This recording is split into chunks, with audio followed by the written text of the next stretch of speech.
Bonjour à tous, bienvenue aux 10 minutes juridiques, votre bimensuel vidéo, avec le cabinet d'avocats Landau Associés par VK. Avec, comme tous les 15 jours, un grand dossier et des brèves. Et le grand dossier, c'est la loi d'orientation sur les mobilités. Au plus tard, en 2021, les communautés de communes devront avoir voté sur le point de savoir s'ils gardent la compétence ou si c'est transféré aux régions, quitte à ce que la communauté puisse continuer à financer certaines dépenses de mobilité.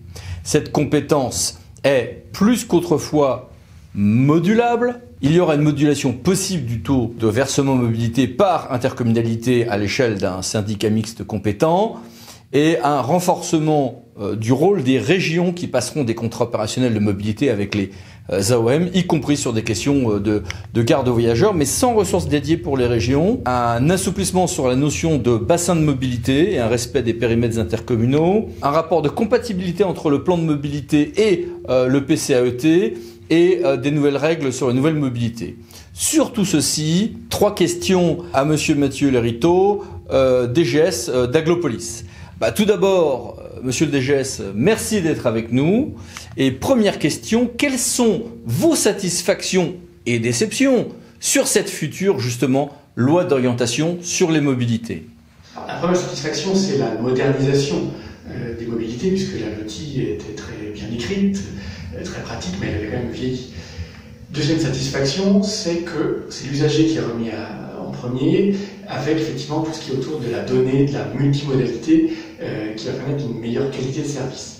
Mais la principale déception, c'est l'absence de lien entre la compétence mobilité et la compétence gestion d'espace public, voirie et stationnement, ce qui fait que les collectivités, les EPCI qui n'ont pas ces compétences-là vont devoir jongler avec les autres collectivités pour développer des vraies politiques qui permettent, encore une fois, de lier ces questions de mobilité, mais aussi d'organiser le stationnement ou les aires de covoiturage. Donc, au final, je compte sur l'intelligence collective pour que les collectivités coopèrent pour le meilleur service public. Eh bien, merci. Deuxième question, n'avons-nous pas une crise du financement des mobilités? Il est trop tôt pour le dire, mais effectivement, il faut être vigilant. D'abord sur l'investissement, puisque les nouveaux contrats qui vont être développés dans la loi LOM, qui séparent le financement de l'infrastructure avant qui était prévu dans les CPER, va effectivement être un élément d'incertitude. Donc, il faudra être vigilant, voir effectivement si le cumul de ces contrats, nouvelle version, plus des CPER, correspond bien à tout ce qui était financé auparavant. Mais la question qui me préoccupe le plus, c'est celle du versement mobilité.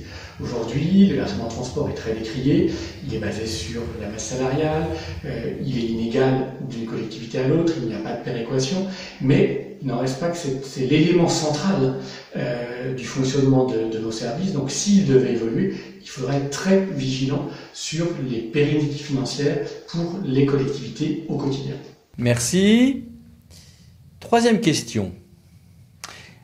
On a des transitions aujourd'hui rapides entre usagers, entre modes de transport selon les jours, au sein d'un même trajet, y compris des transports qui ne sont pas des lignes régulières publiques. Ça change le monde des transports. Est-ce que la loi, à votre avis, a assez pris en compte ces facteurs? Il y a des avancées sur le free floating par exemple, mais est-ce qu'on va assez loin? Alors d'abord, je crois que la loi n'est pas faite pour tout prendre en compte. Il ne faut pas tout mettre dans une loi. Là aussi, il faut que les collectivités d'un côté, les opérateurs de transport soient imaginatifs, créatifs et développent de nouvelles offres de services avant effectivement de trop encadrer les choses. Et par exemple, il y a un dispositif dont je crois à la généralisation qui est le territoire zéro chômeur de longue durée. Et on pourrait imaginer que soit via ces outils-là, soit via des outils associatifs, se développent des structures de covoiturage hors des zones urbaines, hors des zones où il est rentable, entre guillemets, et peuvent se créer de nouvelles initiatives au service de mobilité qui ne sont pas prévues dans la loi. Donc encore une fois, là, j'en appelle à la créativité de tous les acteurs publics et privés du transport, plus qu'à la loi. Eh bien, merci monsieur le DGS. À bientôt. Et à suivre donc. Passons aux brèves. On s'achemine vers un consensus difficile, mais qui serait le suivant sous réserve de ce que nous dira l'Assemblée nationale. 1. On passerait à une élection au scrutin de liste des vice-présidents en intercommunalité. 2. avec une sorte de semi-parité. 3. À partir de 1000 habitants dans les communes, on aurait une vraie parité shabada-bada. En effet, aujourd'hui, on doit avoir pas plus qu'une différence entre le nombre d'hommes et de femmes dans la liste des adjoints au maire à partir de 1000 habitants. Mais sans qu'il soit obligatoire d'avoir un homme, une femme, un homme, une femme, ou un homme, une femme, un homme. Là, on aurait cette parité shabada. 4. On aurait un conseil municipal des communes de moins de 100 habitants qui serait supposé au complet, même si on n'a que 5 élus et non pas 9, faute de candidats en fait. 5. La fin du nuançage politique, nous vous l'avons annoncé déjà il y a 15 jours, avec un seuil qui devrait être de 3500 habitants. Donc en dessous de ce seuil, les maires ne seront plus rattachés à telle ou telle affiliation partisane. 2. Suppression, compensation de l'indemnité de conseil. L'indemnité de conseil au profit des comptables publics devrait être supprimée. Ok. L'État compense cette perte au profit des comptables publics. Très bien.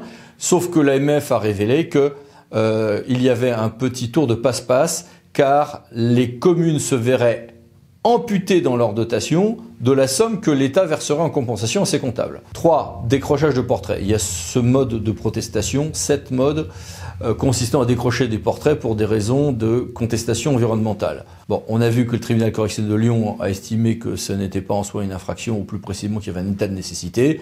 Le tribunal correctionnel de Paris, lui, a estimé que ce n'était pas le cas, c'est un vol en réunion. Bon. 4. Appel à candidature auprès des communes. Vous êtes une commune. Bien, ça vous dirait de récupérer des agents de la DGFiP? La DGFiP fait un appel aux communes, voir les informations ici, pour qui veut récupérer des services de l'État, de la DGFiP, qui aujourd'hui sont en région parisienne ou dans les grandes métropoles. Répondre avant le 29 novembre. 5. Les nouveaux seuils européens de la commande publique sont arrivés. Les voici, selon une étude de I4CE. Ce qu'il nous faut financer pour notre équilibre carbone au regard de nos ambitions, il manque d'ici à la fin du quinquennat entre 15 et 18 milliards d'euros chaque année. 7. Le Conseil d'État se remet au sport avec son étude annuelle consacrée à ce thème. Sport qui donne lieu également à un appel à projet sur les maisons sport, santé, voire cette instruction ministérielle. 9. Que faire de nos zones de revitalisation rurale ? Au 1er juillet 2020, il y a 4000 communes qui vont sortir du dispositif, qui a vocation de toute manière, 6 mois plus tard, à disparaître. Le Sénat veut que cela ne disparaisse pas. Un rapport a été produit en ce sens. En voici les références. Nul doute que ce sera une bataille dans les semaines et mois à venir. 10. Une station de lavage trop bruyante peut donner lieu à usage de ses pouvoirs de police par le maire sous certaines conditions. C'est à Nantes. 11. Habitat indigne. En réalité, sur l'habitat indigne, il y a pluralité d'acteurs, pluralité de régimes juridiques. Et donc, un rapport a été remis par Guillaume Vuittel, le député, sur ce sujet qui devrait donner lieu ensuite à une évolution législative avec une proposition forte. C'est une police unique, confiée à une autorité unique, pouvoir de police en la matière. 12.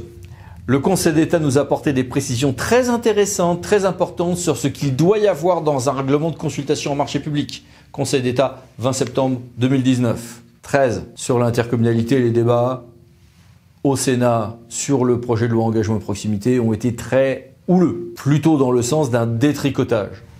Donc, l'ADCF a appelé les parlementaires à éviter trop de retours en arrière. 14. Le Premier ministre propose que les régions volontaires à cet effet, à titre expérimental, pilotent Pôle emploi. 2 régions sont déjà prêtes à prendre le volant de ce pilotage, Pays de Loire et Hauts-de-France, à suivre. 15. Regardez ce tableau. Le Sénat a carrément supprimé dans le projet de loi engagement et proximité les compétences optionnelles des communautés de communes et d'agglomération et dans le même mouvement, supprimer le transfert obligatoire de l'eau et de l'assainissement pour ces 2 types de communautés. Évidemment que c'est le reflet de l'esprit du temps et qu'il y a des élections sénatoriales dans l'air. Évidemment que ça ne va pas passer comme ça dans le texte définitif, mais quand même, c'est un sacré coup de tonnerre. Voilà, merci, à bientôt pour une nouvelle vidéo, les 10 minutes juridiques, parlons d'associés pour VK. N'oubliez pas de vous abonner juste après. À bientôt, au revoir.